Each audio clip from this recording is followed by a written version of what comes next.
하나님의 살아계심을 믿으십니까? 그 하나님께서 나를 복 주시기로 작정하셨음을 믿으시나요? 여러분, 그런 기대감을 갖고 사는 은총이 있기를 바랍니다.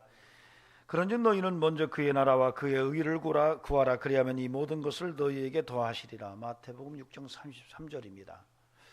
삶의 우선순위를 말하고 있는 거죠. 뭘 먼저 해야 될 건가, 뭘 먹을까, 뭘 마실까, 뭘 입을까를 먼저 생각하고 염려하는 게 아니라 먼저 그의 나라와 그의 의를 구하는 삶이 그리스도인들의 삶의 우선순위다라고 하는 것을 말씀하고 있습니다. 어떻습니까? 여러분에게도 무엇을 먹을까, 무엇을 마실까, 무엇을 입을까가 아니라 그의 나라와 그의 의를 먼저 구하는 영성이 함께 하십니까? 죽느냐 사느냐 그것이 문제로다. 어서 많이 들어봤죠?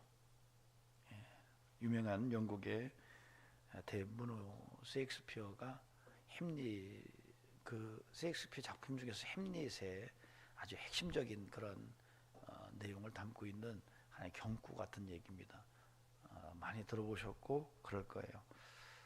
사실은 우리 인생이 경계선상에 있는 존재들입니다. 이게 사실 죽느냐 사느냐 이것이 문제로다라고 하는 이 말이나 너희는 먼저 그의 나라와 그의 의를 구하라 라고 하는 말씀이나 경계선상에 있는 인간들에게 인생의 방향을 어떻게 설정해야 하는지에 대한 메시지와 내면의 갈등을 담고 있는 그런 내용들입니다. 오늘 저와 여러분도 마찬가지죠. 깊은 고뇌 속에서 어떻게 인생을 살아야 될까, 무엇을 먼저 해야 될까, 사느냐 죽느냐 그것이 문제로다. 무엇을 먹을까, 무엇을 입을까, 무엇을 마실까가 먼저일 건가, 그의 나라와 그의 의를 구하는 것이 먼저인가, 이것이 문제로다 라고 하는 내용입니다. 근데 오늘 본문이 그런 내용을 함께 연결해 놓고 있습니다. 그래서 하나님을 더 사랑할 건가, 아들 이삭을 더 사랑할 건가 하는 문제를 두고 경계선에서 갈등하던 아브라함이 믿음으로 취한 영적 판단이 그의 인생을 새로운 반전으로 이끌어낸 것을 오늘 우리가 본문을 통해서 읽을 수가 있습니다. 그런 내용을 통해 오늘 여전히 경계선상에서 어떻게 살아가야 할 것인지를 고민하며 사느냐 죽느냐 그것이 문제로다, 무엇을 먹을까, 무엇을 마실까, 무엇을 입을까를 먼저 생각해야 되느냐, 아니면 그의 나라와 그의 의를 먼저 구해야 하느냐 하는 문제들을 함께 들여다보면서 하나님의 음성을 함께 들어보는 시간을 갖도록 하겠습니다. 사람의 말이 아니기를 바랍니다. 아멘. 예, 하나님의 음성이 마음판에 심겨져서 그 말씀이 나를 이끌어가는 이런 은혜가 오늘 예배를 통해서 임하기를 바랍니다. 자, 오늘 본문은 시나리오 5형식 구조로 쓰여졌습니다. 그 내용을 보면은 도입, 전개, 위기, 절정, 결말. 도입은 1절, 2절입니다. 여러분 성경을 보시기 바랍니다. 1절, 2절 한번 같이 읽어보시겠습니다. 시작. 그 일 후에 하나님이 아브라함을 시험하시려고 그를 부르시되 아브라함아 하시니 그가 이르되 내가 여기 있나이다. 여호와께서 이르시되 내 아들 내 사랑하는 독자 이삭을 데리고 모리아 땅으로 가서 내가 내게 일러준 한 산 거기서 그를 번제로 드리라. 이게 이제 도입입니다. 하나님께서 이 아브라함의 인생 속에 개입하셔서 한 사건을 이끌어 가시는데 이 문학은 그 사건의 내용을 기록하면서 놀랍게도 현대 문학의 구조 양식을 벗어나지 않게 그렇게 쓰여져 있는 것을 봅니다. 참 놀랍습니다. 여러분 고대 사회 속에서 있었던 어떤 사건을 문학적으로 표현을 한 내용들이 현대 문학에서 들여다보는 그런 문학 구조와 전혀 다르지 않다는 것을 보면은 이게 참 놀랍습니다. 어쩌면 인간은 그러니까 호모 테크니쿠스라고 말하거든요. 기술적 인간. 호모 테크니쿠스는 그래도 기술의 어떤 발전 속에서 변화가 됐지만 호모 사피엔스는 여전히 변하지 않는 것이 아닌가. 즉 다시 말하면 수천 년 전에 있었던 어떤 문학 양식을 통한 사건의 기록이 오늘날 현대 문학에서 어떤 사건이 일어났을 때 기록하는 것과 구조가 다르지 않다는 거예요. 참 놀랍습니다. 그래서 여러분, 하나님께서 이런 것을 보면은 하나님의 창조가 있었다는 것이 간접적으로 확인이 됩니다. 그래서 오늘 이 도입 부분에서는 하나님께서 아브라함을 시험하시려고 부르신 것을 드러내고 있는 이런 내용이 1절, 2절에서 확인됩니다. 그 다음에 이제 전개가 3절에서 9절 A절까지입니다. 이제 그래서 아브라함이 하나님의 말씀을 듣고 일찍이 일어나서 아들을 번제로 드리기 위해서 나무를 가지고 아들을 데리고 사흘길을 걸어갑니다. 그런 과정 속에서 아들이 묻습니다. 나무도 있고 불도 있는데 번제할 양은 제물은 어디 있습니까? 그랬더니 하나님께서 예배하실 것이다. 이런 내용, 그런 것들이 전개에 해당합니다. 그 다음에 위기는 9절 B절에서 11절까지입니다. 제가 읽겠습니다. 이에 아브라함이 그곳에 제단을 쌓고 나무를 버려놓고 그의 아들 이삭을 결박하여 제단 나무 위에 놓고 손을 내밀어 칼을 잡고 그 아들을 잡으려 하니 여호와의 사자가 하늘에서부터 그를 불러 이르되 아브라함아 아브라함아 하신지라. 아브라함이 이르되 내가 여기 있나이다 하매. 이게 이제 위기에 해당합니다. 절정은 12절에서 14절입니다. 사자가 이르되 그 아이에게 네 손을 대지 말라. 그에게 아무 일도 하지 말라. 내가 네 아들 내 독자라도 내게 아끼지 아니하였으니 이제야 내가 하나님을 경외하는 줄을 아노라. 아브라함의 눈을 들어 살펴본즉 큰 순양이 뒤에 있는데 뿔이 수풀에 걸려 있는지라. 아브라함이 가서 그 순양을 가져다가 아들을 대신하여 번제를 드렸더라. 아브라함이 이 땅에 그 땅 이름을 여호와 이레라 하였으므로 오늘날까지 사람들이 이르되 여호와의 산에서 준비되리라 하더라. 이게 절정입니다. 그다음에 결말은 15절에서 19절입니다. 이런 양식으로 쭉 써 있어요. 그래서 오늘은 구조를 통해서 메시지가 확인됩니다. 도대체 위기가 뭐냐? 그 다음에 우리가 신앙생활하면서 믿음을 가지고 살아간다는데 그 믿음의 절정이 도대체 어떤 모습인가? 그 다음에 우리가 믿음으로 살 때의 결말이 무언가 하는 내용들을 구조를 통해서 보면은 이 메시지를 더욱더 선명하게 읽어낼 수가 있습니다. 여러분에게 정말 감동이 되어져서 설교 말씀이 이 마음속에 탁 꽂혀가지고 주중에 그 말씀이 여러분을 이끌고 가는 이런 은총이 임하기를 간절히 주의 이름으로 권면을 드립니다. 아멘. 자, 은혜 받읍시다. 예, 그냥 마음을 닫고 있으면 안 돼요. 아무리 폭포수처럼 비가 쏟아져 내려도 밥그릇이 딱 엎어져 있으면 그 그릇에 물이 고이지 않습니다. 근데 이슬비가 내려도요, 이 그릇이 제대로만 있기만 하면은 거기에 물이 담깁니다. 그러니까 목사가 아무리 막 소리치고 막 천사의 메시지를 전해도 마음을 닫으면 거기에 말씀이 들어가지가 않습니다. 근데 마음을 열면 제가 정말 형편없이 설교를 하는 것 같아도 그 말씀이 다 고여서 은혜가 됩니다. 여러분에게 그 은혜가 임하기를 소망합니다. 자, 먼저 우리가 볼 것은요, 9절 B절에서 11절 말씀입니다.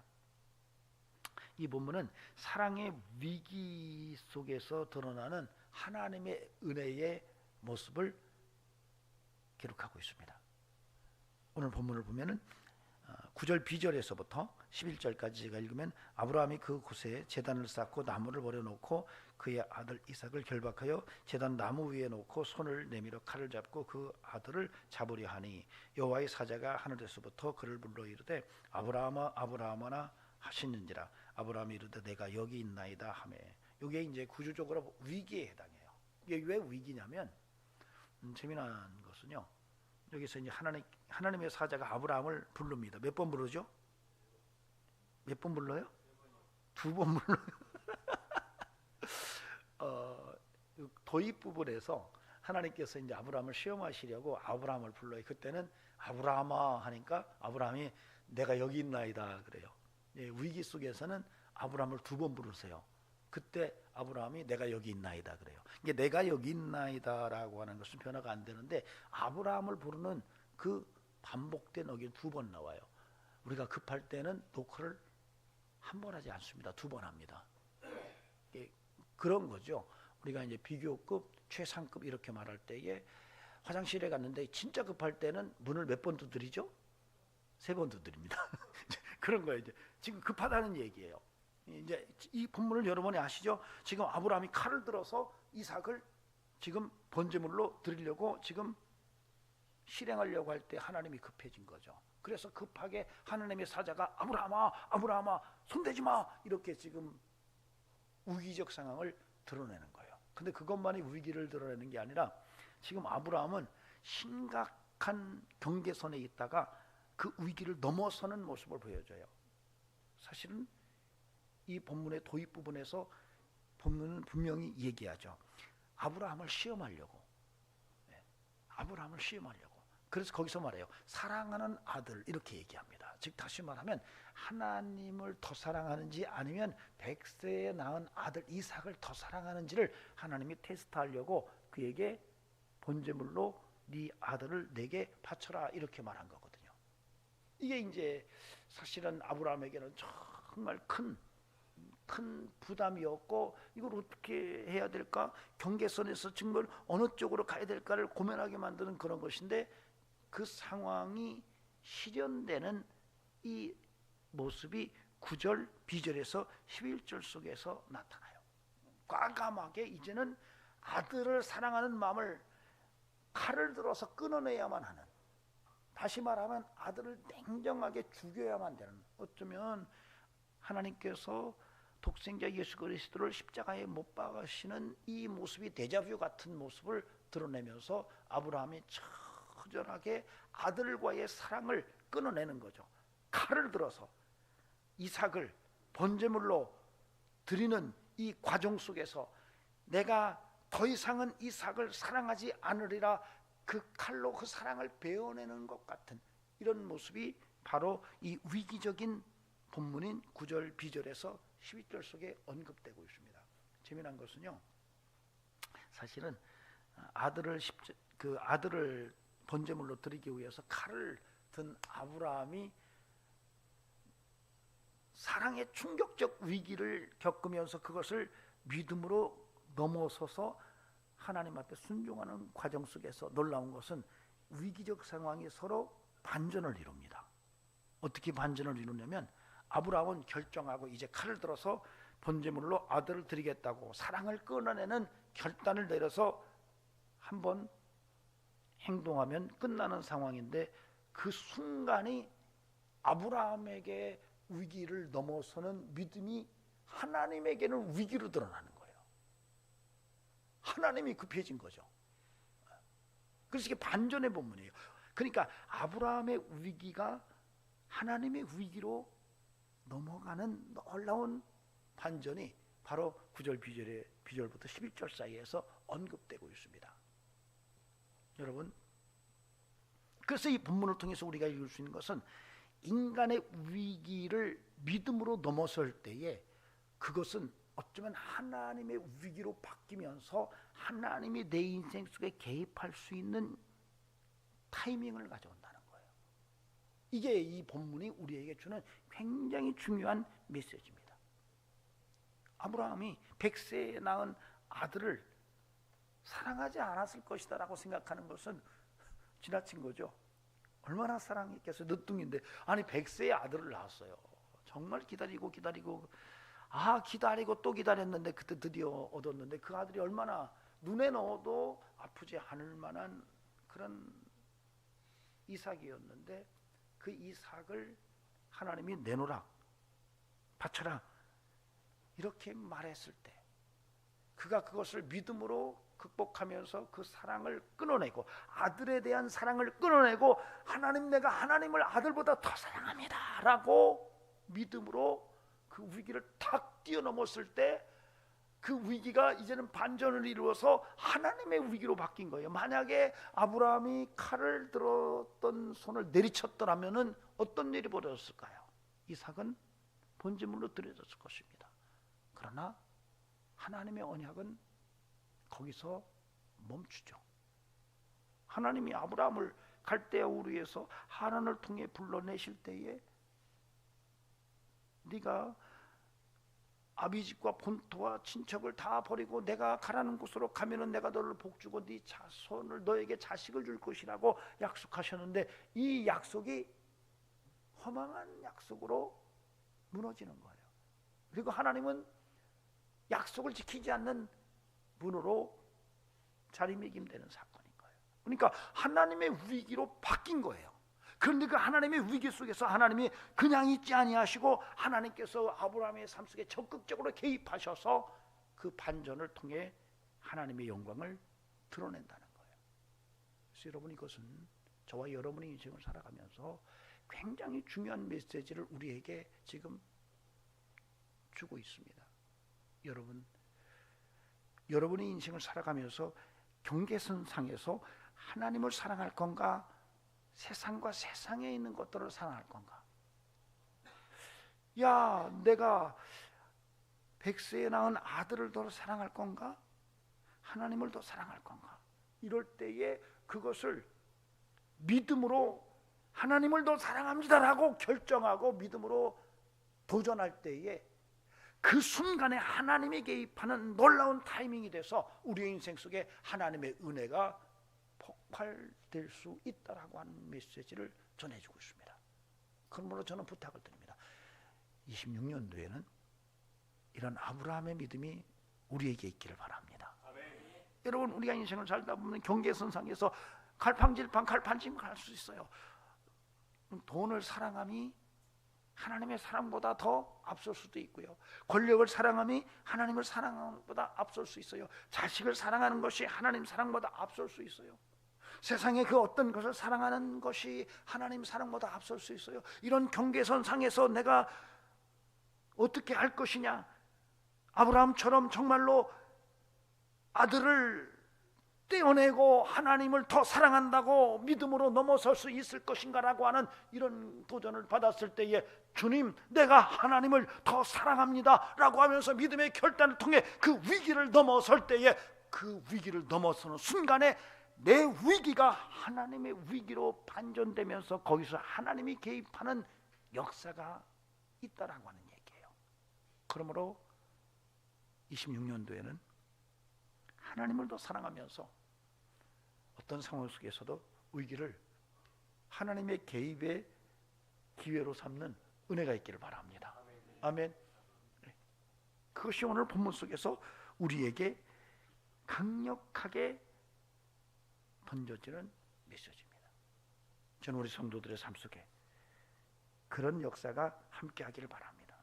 때로는 하나님을 사랑하고 산다는 것이 비정하다고 말할 수 있어요. 야, 인간미 정말 없는데, 인간미가 없는 것 같아. 너무 예수 얘기만 하는 거 아니야? 여러분, 목사가 지금 믿음으로 살라고 막 예수만 믿으라고 막 이렇게, 목사님 너무 정이 없는 거 아니에요? 네. 목사님 너무 예수 얘기만 하는 거 아니에요? 무슨 얘기 할까요? 여러분, 목사는 그 얘기 하라고 세워진 거죠. 여러분 그거 아셔야 돼요. 목사는 하나님 앞에 서서 해야 될 분명한 역할이 있습니다. 인간미가 없다, 좀 비정하다, 하나님을 사랑하는 것을 그렇게 표현할 수도 있어요. 그러나 여러분, 그럼에도 불구하고 하나님을 더 사랑하는 인생 가운데는 하나님의 개입의 역사가 나타난다는 것을 오늘 분명히 믿으시기를 주의 이름으로 간절히 축원합니다. 이게 굉장히 중요한 것은 우리가 오늘날 신앙생활을 가만히 보면은요, 인간 중심의 인본주의가 굉장히 많이 퍼져 있습니다. 신앙생활을 한다고 하는데도 인간 중심의 인본주의가 물타기 된 영성이 너무 많아요. 그래서 주님, 돈도 좀 사랑하고 하나님도 사랑하면 안 될까요? 쉽게 말하면 아브라함이 이삭도 사랑하고 하나님이 주신 아들인데, 100세에 준 하나님의 언약의 약속의 아들인데 내가 하나님도 사랑한다니까요. 그래서 양다리를 걸치고 신앙생활하는, 그야말로 오직 순수한 믿음, 하나님을 사랑하는 순수한 믿음이 아니라 인본주의가 물타기 된 영성, 이게 오늘날 우리의 신앙생활 속에 많이 확인됩니다. 근데 오늘 아브라함은 우리에게 아니다, 진정한 믿음은 인간 중심의 인본주의가 물타기 된 영성으로는 안 된다라고 하는 메시지를 전하는 거예요. 오늘 부탁드립니다. 저와 여러분의 믿음 속에서 오직 순전한 하나님 사랑의 믿음이 더욱더 강력하게 임해서 하나님의 은혜를 경험하는 이런 은총이 함께하기를 주의 이름으로 축원합니다. 조금 비인간적이라고 생각할 수도 있고 인간미가 없는 것처럼 보여도 여러분, 하나님은 우리의 인생을 통해서 하나님 사랑을 통해서 크게 영광받는 축복을 허락하실 것입니다. 그 은혜가 누려지기를 주의 이름으로 축원합니다. 자, 그 다음에 우리가 이제 12절에서 14절 말씀을 보도록 하겠습니다. 이 구절은 오늘 본문 시나리오 구조 속에서 절정에 해당합니다. 사자가 이르되 그 아이에게 내 손을 대지 말라. 그에게 아무 일도 하지 말라. 내가 네 아들 네 독자까지도 내게 아끼지 아니하였으므로 내가 이제야 내가 하나님을 경외하는 줄을 아노라. 아브라함이 눈을 들어본즉 순양이 뒤에 있는데 뿔이 수풀에 걸려 있는지라. 아브라함이 가서 그 순양을 가져다가 아들을 대신하여 번제로 드렸더라. 아브라함이 그 땅을 여호와 이레라 하였으므로 오늘날까지 사람들이 이르기를 여호와의 산에서 준비되리라 하더라. 이게 절정이에요.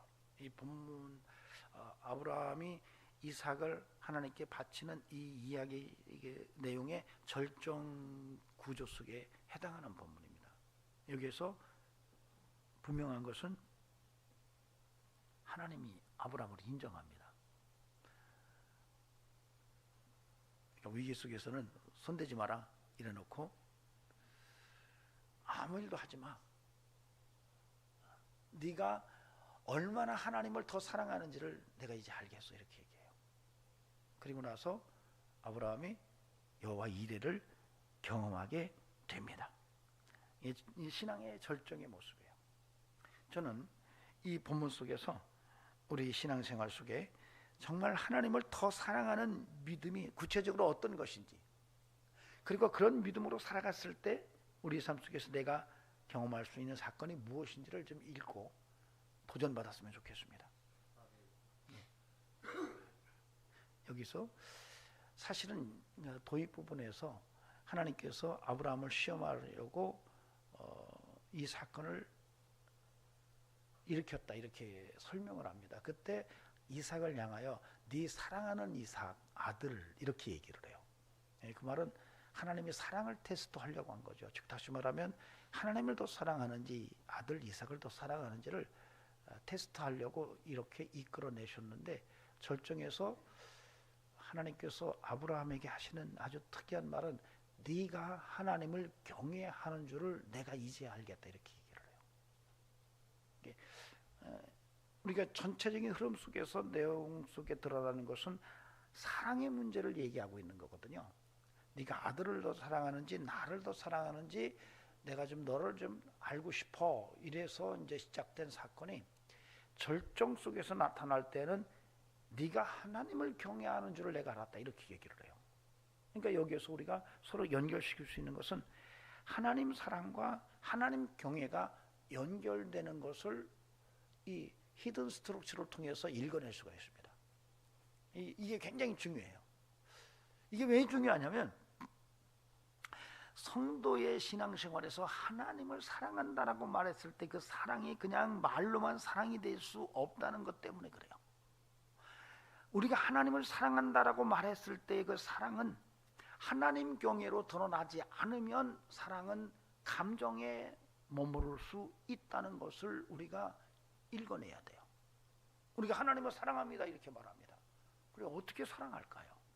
내가 하나님을 사랑한다는 것을 무엇으로 표현할까요? 일상 삶 속에서. 오늘 이 성경은 하나님 경외로 사랑을 설명하고 있는 거예요. 그래서 하나님을 경외하는 사랑이 오늘 아브라함의 영성 속에서 확인된다는 것입니다.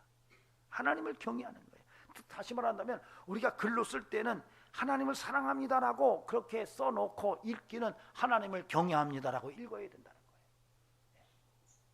여러분에게서 하나님을 경외하는 마음이 없다면, 여러분이 말하는 하나님 사랑하느니라는 말 자체가 그것은 감정에 그칠 수밖에 없는 것일 수 있음을 오늘 우리가 알아야 된다는 것이죠. 여러분, 하나님을 경외한다는 것이 뭔가요? 하나님을 두려워한다는 말이에요. 하나님을 두려워한다는 말이에요. 우리가 하나님을 사랑하면 하나님을 두려워하게 돼 있어요. 이게 방향성의 문제입니다. 그래서 하나님이 우리를 향하여 얘야 내가 너를 사랑한다 이렇게 말을 하십니다. 그럴 때 우리의 반응은 어때요? 주님, 저도 주님을 사랑해요, 이렇게 말하는 것이 구조적으로 맞습니다. 근데 우리는 그럴 자격이 없다는 거예요. 방향의 문제에 있어서 하나님이 나를 사랑한다고 말하지만은 나는 하나님께로 나갈 때 하나님, 저는 죄인입니다. 하나님은 나를 사랑한다고 말하는데 나는 하나님 앞에서 주님, 제가 하나님, 저 죄인이거든요. 이게 사실은 하나님을 사랑하는 또 다른 설명이라는 거예요. 바로 그런 양식으로 오늘 이 본문 속에서 하나님을 경외한다라고 말하고 있는 거예요. 그러므로 저와 여러분의 삶 속에서 끊임없이 우리에게서 하나님 경외가 드러나는 이런 신앙의 삶이 나타나야 할 것입니다. 하나님을 두려워할 줄 아는 신앙이 저와 여러분에게 필요하다는 얘기입니다. 하나님을 두려워하지 않는다면 여러분이 말로 하나님 사랑합니다라고 말하는 것은 여러분 그냥 지나가는 하나의 해프닝에 그칠 수도 있다는 것이죠. 여러분, 그러므로 부탁을 드립니다. 하나님을 좀 두려워합시다. 아멘. 하나님을 두려워하지 않는 하나님 사랑 고백은 여러분 속빈 강정일 수 있어요. 죽적일 수 있어요. 그러니까 하나님께서 아브라함이 하나님, 내가 하나님을 아들보다 더 사랑해요, 이렇게 행동으로 움직였을 때, 그래 내가 얼마나 네가 나를 경외하는지를 내가 알았다라고 말하는 거예요. 여러분이 이 놀라운 은혜의 현장이 26년도에 여러분의 삶 속에서도 함께 드러나기를 소망합니다. 재미난 것은요, 하나님의 경외가 확인되니까 아브라함의 삶 속에서 일어나는 일이 있어요. 바로 여호와 이레입니다.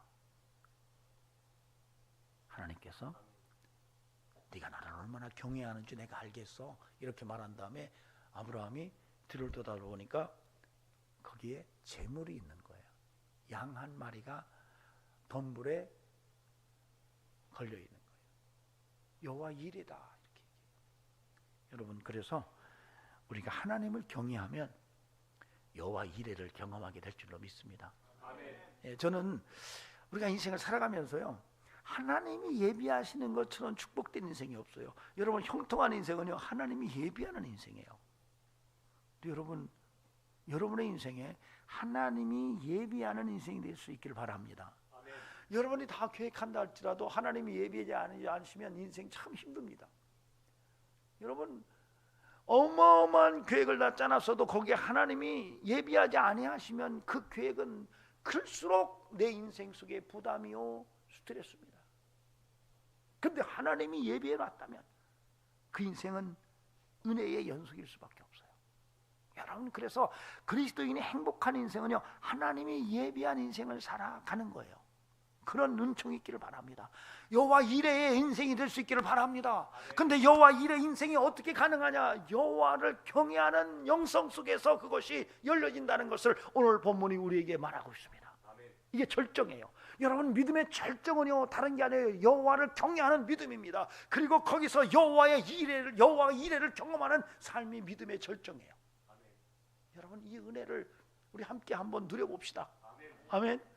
예, 하나님께서 나와 함께 하셔서, 야, 내 걸음걸음을 예비하셨어. 함께 해볼까요? 여호와 이레다. 여호와 이레다. 아, 좀 크게 하세요. 여호와 이레다. 예, 옆 사람하고도 여호와 이레입니다. 한번 해봅시다. 예, 26년도에는 여호와 이레가 여러분에게 경험돼서 하나님께 영광 돌리고 하나님을 찬양하며 더욱더 믿음의 깊이가 더해가는 이런 은총이 서로 나눔 속에서 확인될 수 있기를 주의 이름으로 간절히 부탁을 드립니다. 자, 그 다음에 15절에서 19절을 보시겠습니다. 이것은 오늘 본문 구조의 결말이에요. 참 재미난 것은 아브라함을 다시 한번 축복하시겠다고 약정을 하십니다. 근데 아브라함만 축복하는 게 아니라 그 후손까지도 막 축복을 듬뿍 해주세요. 여러분 한번 15절에서 19절을 보시기 바랍니다. 18절 보면 또 내 씨로 말미암아, 이게 씨를 세게 하면 조심스럽습니다. 내 씨로 말미암아 천하 만민이 복을 받으리니 이는 네가 나의 말을 준행하였습니다. 아브라함이 믿음으로 바로 서니까 그 후손들까지도 축복의 통로로 쓰여지고 있다라고 하는 얘기예요. 놀랍습니다. 여러분 오늘 하나님의 살아계심을 믿으시기 바랍니다. 그 살아계신 하나님을 나를 복주시려고 지금 단단히 결심하고 계신 분이세요.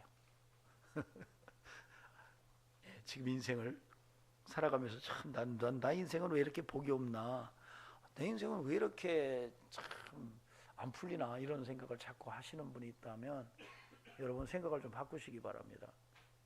아, 내가 믿는 하나님께서 나를 복주시려고 지금 단단히 작정하시고 계시구나 라고 하는 것을 믿으시기 바랍니다. 단 조건이 있어요. 여호와를 경외하는 믿음, 하나님을 더 사랑하는 믿음.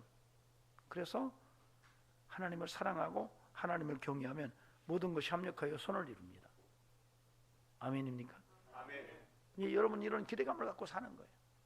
아, 하나님이 나를 복주시려고 단단히 지금 마음을 정하셨구나. 오늘 아브라함에게 그렇게 말하거든. 내가 내게 큰 복을 주고 내 씨가 크게 번성하여 하늘의 별과 같고 바닷가의 모래와 같이 하리니 내 씨가 그 대적의 성문을 차지하리라. 또 내 씨로 말미암아 천하 만민이 복을 받으리라. 여러분 이 놀라운 하나님의 축복이 다시 한번 강조가 되어져요. 창세기 12장 1절, 2절, 3절, 4절에서 언급된 축복이 이제는 더 확장돼서 자손까지도 그 축복 속으로 들어오는 사건이 이 아브라함의 이 사랑의 고백 속에서 확인됩니다. 그러므로 여러분 오늘 우리에게는 귀중한 믿음이 필요합니다. 하나님이 나를 복주시려고 지금 준비하고 계실 뿐만 아니라 나를 통해서 내 후손들까지도 복받는 역사가 나타날 수 있음에 내가 그 축복의 가문의 문을 활짝 열 수 있는 그런 키를 가진 존재라는 것을 오늘 이 말씀을 통해서 깨닫고 믿음의 삶을 더욱더 활력 있게 살아내는 은혜가 함께 하기를 바랍니다. 근데 이게 구조적으로 결말이에요. 여러분 이게 뭐냐면요, 신앙생활의 결말은 하나님의 축복 속에 사는 삶입니다. 신앙생활의 결말은요 여러분 다른 게 아니에요. 여러분의 인생을 살면서 하나님의 축복을 듬뿍 받을 뿐만 아니라 그로 인해서 그 후손들까지도 축복의 영역 속으로 들어와서 축복의 통로로 쓰여지는 삶이 신앙의 결말이라는 것을 오늘 우리가 알아야 됩니다. 굳게 믿으시기 바랍니다. 여러분 정말 믿으시기 바랍니다. 사람의 말로 듣지 마시고 하나님의 말로 들어서 마음속에 담고 한 주간 축복의 인생으로 힘있게 살아내시기 바랍니다. 아멘. 예, 어떤 분이 그러더라고요. 호박이 덩굴째 들어왔다고. 여러분이 어떤 집에 들어가면 호박이 덩굴로 들어온 줄 알고 그분들이 환영하는 역사가 있기를 바라고, 무슨 일을 하든지 하나님이 여러분의 편을 들어주시는 역사가 있기를 바랍니다. 하나님이 여러분의 편을 들어주시는 거예요. 너를 축복하면 내가 축복하고 너를 저주하면 내가 그를 저주하리라. 이게 아브라함의 축복의 가장 중요한 메시지인데 오늘 아브라함에게 다시 한번 복을 주시면서 다시 그 복을 자손에게까지 확대시켜 놓는 모습을 우리에게 보여줍니다. 그 결정적인 타이밍이 하나님을 더 사랑하는, 하나님을 경외하는 모습이 확인된 후에 일어난 사건이라는 것을 우리가 깨닫고 이 은혜 속에 살아가는 은총이 함께하기를 주의 이름으로 축원합니다. 기도하시겠습니다. 하나님 감사합니다. 내게 삶의 위기가 믿음으로 넘어설 때에 하나님의 개입의 통로임을 깨닫습니다. 하나님을 더 사랑하며 입으로만 사랑이 아니라 경외감이 있는 사랑으로 살아가는 성도 되게 하옵소서. 여호와의 이레를 경험하는 인생이 되게 하시고 인생의 결말은 하나님이 복 주셔서 사는 인생임을 깨달아 아버지 축복의 통로로 자손 만대까지 누리는 역사가 드러나게 하옵소서. 이제는 우리 구주 예수 그리스도의 은혜와 하나님 아버지 살아계심과 성령님의 역사하심이 오늘도 하나님의 놀라운 은혜 속에서 경외하는 사랑으로 영광 돌리기를 원하는 귀한 심령들에게 영원토록 함께 하시기를 간절히 축원하옵나이다. 아멘.